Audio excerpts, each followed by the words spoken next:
லால்வினா அவர்கள் ஏற்கனவே அவர் பேர்ல 1008 ஊழல் புகார்கள் இருந்தது. சுமார் 3 ஆண்டுகளுக்கு மேல ஒரே துறையில 4வது ஆண்டா வேலை பார்த்துட்டு இருக்காரு.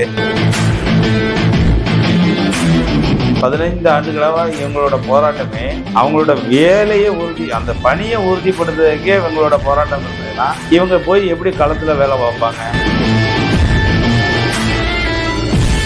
இந்தியாவில் தமிழ்நாட்டில் முதல்ல உணவு பாதுகாப்புத்துறை கோர்ட் வரைக்கும் போன கேஸையே வித்ட்ரா பண்ணிட்டாரு, காசு வாங்கிட்டு. 2 டிஓ ப்ரமோஷன் பண்ணினா, ஒன்று உணவு பாதுகாப்பு அதிகாரிகள்ல சீனியரை பார்த்து ப்ரமோஷன் கொடு, எல்லாத்தையும் கோர்ட்ல போய் வின் பண்ணிட்டே வராங்க. ஆனா ஒரு கோர்ட் ஆர்டர் கூட இன்னைய வரைக்கும் அவர் மதிச்சு செயல்பட்டதா ரெக்கார்டே இல்லை.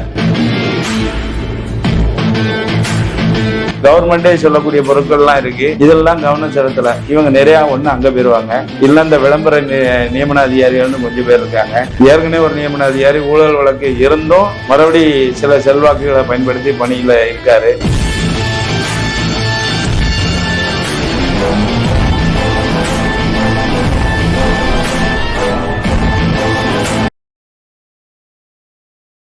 அனைவருக்கும் வணக்கம். நாம இன்னைக்கு ஏற்கனவே பேசிட்டு இருந்த உணவு பாதுகாப்பு துறையில இன்னைக்கு 18ஆம் தேதி மே மாதம் 2026 ஒரு கலந்தாய்வு மீட்டிங் வச்சிருக்காங்க அப்படின்னு தகவல் கிடைச்சது. அதுல ஆணையாளர்கள் லால்வினா அவர்கள் ஏற்கனவே அவர் பேர்ல 1008 ஊழல் புகார்கள் இருந்தது. சுமார் 3 ஆண்டுகளுக்கு மேல ஒரே துறையில 4வது ஆண்டா வேலை பார்த்துட்டு இருக்காரு. அது மேல தொடர்ச்சியா அடுக்கடுக்கா நிறைய புகார்கள் வந்திருந்தும் அவரை வேற இடத்துக்கு பணி மாற்றமோ டிரான்ஸ்பர் எதுவும் பண்ணாம இருக்கிறது என்னங்கிற ஆச்சரியமான ஒரு கேள்வியா தான் இருக்கு. ஆனா இந்த தருணத்துல 15 ஆண்டுகளா 2011 இருந்து இப்போ வரைக்கும் உணவு பாதுகாப்பு அதிகாரிகளா வேலை செய்யறவங்கள உடனே அவங்கள மாற்றி திருப்பி அனுப்புவோம் அப்படிங்கிற ஒரு விஷயத்த முன் வச்சதா ஒரு தகவல் வெளியே வந்திருக்கு. நம்ம ஆல்ரெடி பேசியிருந்தோம், உணவு பாதுகாப்பு துறை எவ்வளவு முக்கியமான துறை, உணவு பொருட்கள் பாதுகாப்பானது தானாங்கிறத கண்காணிப்பிலே வச்சு பாதுகாப்பான உணவுப் பொருட்களை மக்களுக்கு பயன்பாட்டுக்கு கொண்டு வர்றதுல அவங்க எவ்வளவு முக்கிய பங்கு வகிக்கிறாங்கன்னு நம்ம ஏற்கனவே பார்த்திருக்கோம். அப்படி ஒரு முக்கியமான துறையில இருக்கக்கூடிய அதிகாரிகள் அதுவும் 15 ஆண்டுகளா வேலை பார்த்துட்டு இருக்காங்க.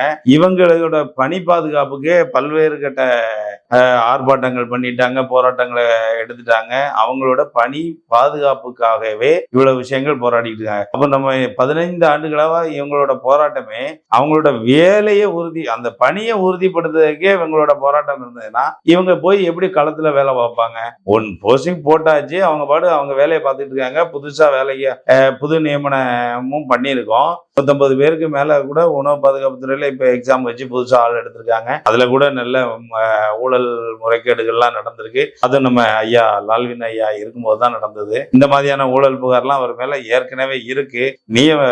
தலைமை செயலாளரும் துறை சார்ந்த செயலாளரும் முதல்ல அந்த ஆணையாளர் வந்ததுல இருந்து அவர் மேல இருக்க ஊழல் புகார் என்ன, அவர் இந்த டிபார்ட்மெண்ட்ல நல்ல பேர் வச்சிருக்காரா என்னங்கிறத பார்த்திருக்கலாம்.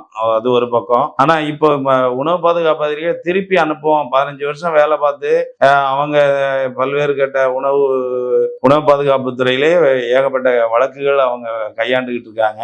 ஏற்கனவே இதே ஆணையாளர் கண்டெம்ட் ஆஃப் தி கோர்ட் பல கேஸ்ல பண்ணியிருக்காரு. அதை விட முக்கியமானது என்ன, இந்தியாவில் தமிழ்நாட்டில் முதல்ல உணவு பாதுகாப்பு துறை கோர்ட் வரைக்கும் போன கேஸையே வித்ட்ரா பண்ணிட்டாரு, காசு வாங்கிட்டு. அது என்ன கேஸுங்கிறது செயலாளர் அவர்கள் ஆணையாளரை கூப்பிட்டு விசாரிச்சீங்கன்னா தெரியும். அதுக்கான கேஸ் நம்பரை கூட அனுப்புறோம்.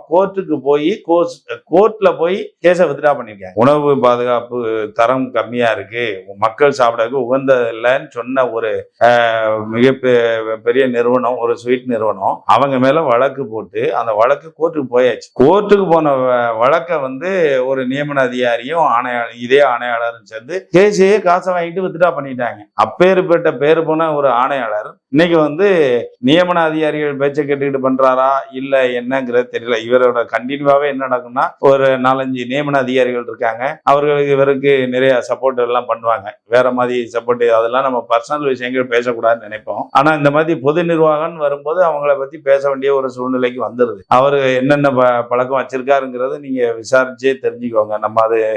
நம்ம மீடியா தர்மம் இல்லைன்னு நம்ம அதை விடுதோம். அப்படி ஊழல் புகார் உள்ளவர் திடீர்னு மறுபடியும் இதே உணவு பாதுகாப்பு அதிகாரிகளையே போய் நோண்டிட்டு இருக்காரு. ஏன்னு தெரியல. அவங்களும் கோர்ட்டுக்கு போறாங்க, கோர்ட்டுக்கு போய் கோர்ட்ல ஜட்ஜ்மெண்ட் ஜட்ஜ்மெண்ட் அவங்க சைடு வருது. ஒழுங்கா அவங்களுக்கு ப்ரொமோஷன் கொடு, 2 டிஓ ப்ரொமோஷன் போட்டீங்கன்னா 1 உணவு பாதுகாப்பு அதிகாரிகள்ல சீனியரை பார்த்து ப்ரொமோஷன் கொடு, எல்லாத்தையும் கோர்ட்ல போய் வின் பண்ணிட்டே வராங்க. ஆனா ஒரு கோர்ட் ஆர்டரை கூட இன்னைய வரைக்கும் அவர் மதிச்சு செயல்பட்டதா அந்த ரெக்கார்டே இல்லை. அப்ப இவர் ஏன் இந்த மாதிரியான விஷயங்களை முன்வைக்கிறாரு? இதை வச்சு ஏன் இந்த துறையில கேம் விளாண்டுக்கிட்டே இருக்காங்க?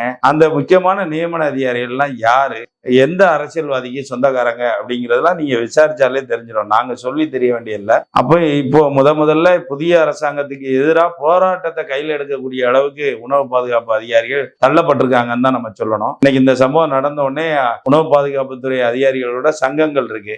அந்த சங்கங்கள் முதல் முறையா போராட்டத்தை மறுபடியும் கையெடுக்கிறாங்க. அப்போ இந்த புதிய அரசுக்கு இது எந்த மாதிரியான சேலஞ்சஸை கொடுக்கும்? உணவு பாதுகாப்புத்துறையோட முக்கியம் தெரிஞ்சவங்க இதை எப்படி பார்ப்பாங்க? அது இந்த ஆணையாளரை பத்தி நீங்களே விசாரிச்சாலே தெரிஞ்சிடும். அந்த ஆணையாளர் எப்படி, ஏற்கனவே சில நியமன அதிகாரிகள் தர்பூசணி பழத்துல கலர் ஏத்துறாங்க அப்படின்னாங்க, பஞ்சு மிட்டாயினாங்க. ஏங்க, பஞ்சு மிட்டாய் தர்பூசணியை விட இப்ப எவ்வளவு பெரிய விஷயங்கள்லாம் பண்ணி வச்சிருக்காங்க. 1 லட்சம் மாதிரி உணவு மாதிரிகள் எடுத்து அதுக்கான ரிசல்ட் என்ன வந்திருக்கு, அதெல்லாம் மக்கள் பயன்பாட்டுல வச்சிருக்கக்கூடிய பொருட்களே தரமான இல்லைன்னு கவர்மெண்டே சொல்லக்கூடிய பொருட்கள்லாம் இருக்கு. இதெல்லாம் கவனம் செலுத்தல. இவங்க நிறைய அங்க போயிருவாங்க. இல்ல இந்த விளம்பர நியமன அதிகாரிகள்னு கொஞ்சம் பேர் இருக்காங்க. ஏற்கனவே ஒரு நியமன அதிகாரி ஊழல் வழக்கு இருந்தும் மறுபடி சில செல்வாக்குகளை பயன்படுத்தி பணியில இருக்காரு. இன்னொரு சொந்த ஊரையே மாத்தி சொல்லி இப்ப சொந்த ஊர்ல நியமன அதிகாரியா இருக்காரு. அவரு ஒரு டிரைவரை கைகளை வச்சு வசூல் பண்ணிக்கிட்டு இருக்காரு. இப்ப இதெல்லாம் பாக்குறத விட்டுட்டு அவங்களுக்கு பணி நியமனமும் உறுதி செஞ்சாச்சு, சேவிங் கிளாஸ் எல்லாமே கொடுத்துட்டாங்க. நம்ம இப்ப சிஎம்மோட முதன்மை செயலாளராக இருக்கவங்க நம்ம உணவு பாதுகாப்புத்துறை செயலாளராக இருந்தாங்க செந்தில்குமார் ஐயா. அவங்க ப்ராப்பரா இவங்களுக்கான விஷயங்களை கட்டமைச்சு வச்சிருந்தாங்க. அப்போ இவங்க சிஎம்மோட செக்ரட்டரியா போன உடனே இந்த ஆணையாளருக்கு என்ன ஆச்சுன்னு தெரியல. இப்ப இன்னைக்கு 18 மேல திடீர்னு அவங்களெல்லாம் ரிட்டர்ன் நாங்க அனுப்பிடுவோம், அவங்க இனிமே நாங்க புதுசா நியமன உணவு பாதுகாப்பு அதிகாரி போட போறோம் அப்படிங்கிற வார்த்தையை சொல்லியிருக்கதா கேள்விப்படுதோம். அதனால இந்த புதிய அரசாங்கத்துக்கு எதிர்த்து உணவு பாதுகாப்பு அதிகாரிகளின் சங்கங்கள் போராட்டத்தை கையெடுக்கிறாங்க. இது எந்த அளவுக்கு அவங்களுக்கான பணி பாதுகாப்பையோ இல்ல மக்களுக்கான உணவுப் பொருட்களோட பாதுகாப்பையோ எந்த அளவுக்கு குவாலிட்டியா பண்ண போறாங்கிறது கேள்விக்குறியா இருக்கு.